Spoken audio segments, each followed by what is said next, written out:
ನಮಸ್ತೆ ಸ್ನೇಹಿತರೆ, ಇವತ್ತಿನ ವಿಡಿಯೋದಲ್ಲಿ ಹುಳಿ ಅನ್ನದ ಗೊಜ್ಜನ್ನ ಮಾಡ್ತಾ ಇದ್ದೀನಿ. ತುಂಬ ಸುಲಭವಾಗಿ ಹಾಗೆಯೇ ರುಚಿಕರವಾಗಿ ಮಾಡ್ಕೋಬೋದು. ಈ ಗೊಜ್ಜನ್ನು 3 ತಿಂಗಳಷ್ಟು ಕಾಲ ಹೊರಗಡೆನೇ ಫ್ರಿಜ್ಜಲ್ಲೆಲ್ಲ ಹೊರಗಡೆನೇ ಇಟ್ಟು ಬಳಸ್ಕೋಬೋದು. ನೋಡಿ, ಇದಕ್ಕೆ ನಾನಿಲ್ಲಿ 4 ಬೆಳ್ಳುಳ್ಳಿ ಗೆಡ್ಡೆನ ಸಿಪ್ಪೆ ತೆಗೆದಿಟ್ಕೊಂಡಿದ್ದೀನಿ. 15 ಒಣಮೆಣಸಿನ್ಕಾಯಿನ ಮುರಿದು ಸೀಳಿ ಸೇರಿಸ್ಕೊಂಡಿದ್ದೀನಿ. ನೋಡಿ, ಇಷ್ಟು ಗಾತ್ರದ್ದು ಅಂದರೆ ಒಂದು ಈರುಳ್ಳಿಕಾಯಿ ಗಾತ್ರದಷ್ಟು ಹುಣಸೆ ಹಣ್ಣನ್ನು ಬಿಸಿ ನೀರಿಗೆ ನೆನೆಯಕ್ಕೆ ಇಟ್ಕೊಂಡಿದ್ದೀನಿ.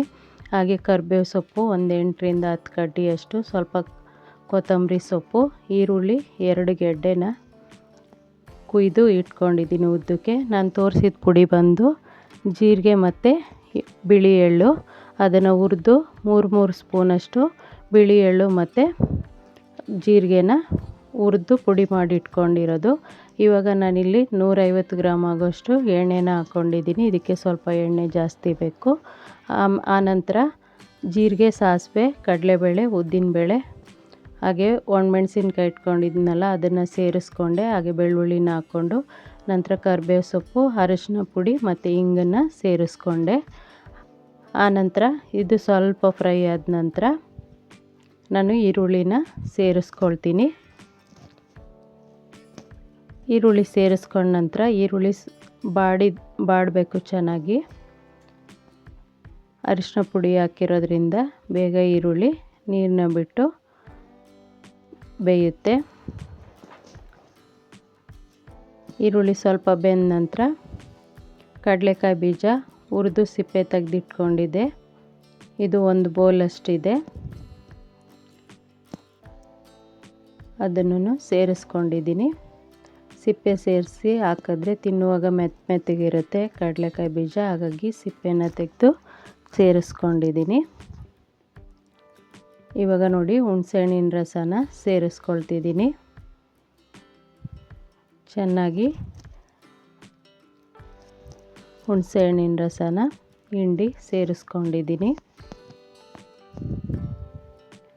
ಇದು ಲೇಹದ ಥರ ಆಗಬೇಕು ಗೊಜ್ಜು, ಅಲ್ಲಿವರೆಗೂ ಬೇಯಿಸ್ಕೋಬೇಕು. ಆನಂತರ ಕೊತ್ತಂಬರಿ ಸೊಪ್ಪನ್ನ ಸೇರಿಸ್ಕೊಂಡಿದ್ದೀನಿ. ಎಳ್ಳು ಮತ್ತು ಜೀರಿಗೆ ಪುಡಿನ ಕೊನೆಯಲ್ಲಿ ಹಾಕ್ಕೊಳ್ಳೋದು. ಇದಕ್ಕೆ ರುಚಿ ಹೆಚ್ಚಾಗೋದಕ್ಕೋಸ್ಕರ ಎಳ್ಳು ಮತ್ತು ಜೀರಿಗೆ ಪುಡಿ ಹಾಕೋದ್ರಿಂದ. ಹಾಗೆಯೇ ಇದಕ್ಕೆ ನಾನು ಖಾರಕ್ಕೆ ಬೇಳೆ ಸಾರು ಪುಡಿನ ಹಾಕ್ಕೊಳ್ಳೋದು. ಇವಾಗ ರುಚಿಗೆ ತಕ್ಕಷ್ಟು ಕಲ್ಲುಪ್ಪನ್ನ ಸೇರಿಸ್ಕೊಂಡಿದ್ದೀನಿ. ನಿಮಗೆ ಬೇಕಾದರೆ ಬೆಲ್ಲನ ಸೇರಿಸ್ಕೊಳ್ಳಿ. ನಾನಿಲ್ಲಿ 2 ಟೇಬಲ್ ಸ್ಪೂನಷ್ಟು ಬೆಲ್ಲದ ಪುಡಿನ ಸೇರಿಸ್ಕೊಂಡಿದ್ದೀನಿ. ಇವಾಗ ಬೇಳೆ ಸಾಂಬಾರು ಪುಡಿನ ಹಾಕ್ಕೊಳ್ತಿದ್ದೀನಿ. ನಿಮ್ಮ ಮನೇಲಿ ಯಾವ ಬೇಳೆ ಸಾರಿಗೆ ಯಾವ ಪುಡಿ ಬಳಸ್ತೀರೋ ಆ ಪುಡಿನ ಸೇರಿಸ್ಕೊಳ್ಳಿ. ನಾನಿಲ್ಲಿ 75ರಿಂದ 100 ಗ್ರಾಮ್ ಆಗೋಷ್ಟು ಸಾರಿನ ಪುಡಿನ ಸೇರಿಸ್ಕೊಂಡಿದ್ದೀನಿ.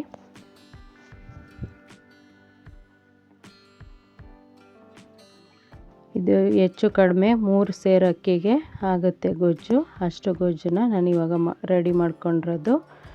ಇದೆಲ್ಲ ಲೇಹ ಥರ ಆದ ನಂತರ, ಗೊಜ್ಜೆಲ್ಲ ಹಾಕಿದ ನಂತರ ಕೊನೆಯಲ್ಲಿ ಜೀರಿಗೆ ಮತ್ತು ಎಳ್ಳು ಪುಡಿನ ಸೇರಿಸ್ಕೊಂಡಿದ್ದೀನಿ. ಸೇರಿಸ್ಕೊಂಡು ಸುತ್ತ ಭಾಗದಲ್ಲೂ ಎಣ್ಣೆನ ಬಿಡ್ತಾ ಬಂದಾಗ ಆಗಿದೆ ಅಂತ ಇದನ್ನು 1 ಗ್ಲಾಸ್ ಬಾಕ್ಸ್ಗೆ ಹಾಕಿಟ್ಕೊಂಡ್ರೆ 3 ತಿಂಗಳಷ್ಟು ಕಾಲ ಇದು ಚೆನ್ನಾಗಿಯೇ ಇರುತ್ತೆ, ಏನು ಕೆಡೋದಿಲ್ಲ.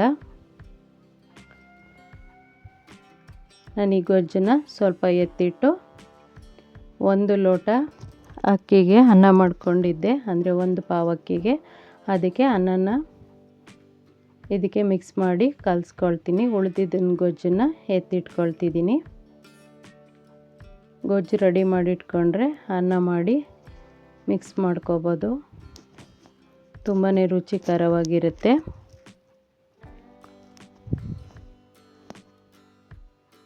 ಅನ್ನನ ಮಾಡಿ ತಣ್ಣಗಾಗೋದಕ್ಕೆ ಇಟ್ಟಿದ್ದೆ, ಇವಾಗ ಮಿಕ್ಸ್ ಮಾಡ್ಕೊಳ್ತಿದ್ದೀನಿ. ತುಂಬಾ ರುಚಿಕರವಾಗಿರುತ್ತೆ ಸ್ನೇಹಿತರೆ, ಒಮ್ಮೆ ಟ್ರೈ ಮಾಡಿ ನೋಡಿ ಈ ವಿಧಾನದಲ್ಲಿ. ಹಾಗೆಯೇ ಹೇಗೆ ಬಂತು ಅಂತ ಮರೀದೆ ಕಮೆಂಟಲ್ಲಿ ತಿಳಿಸಿ.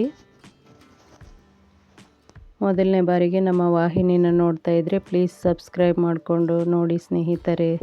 ಧನ್ಯವಾದಗಳು.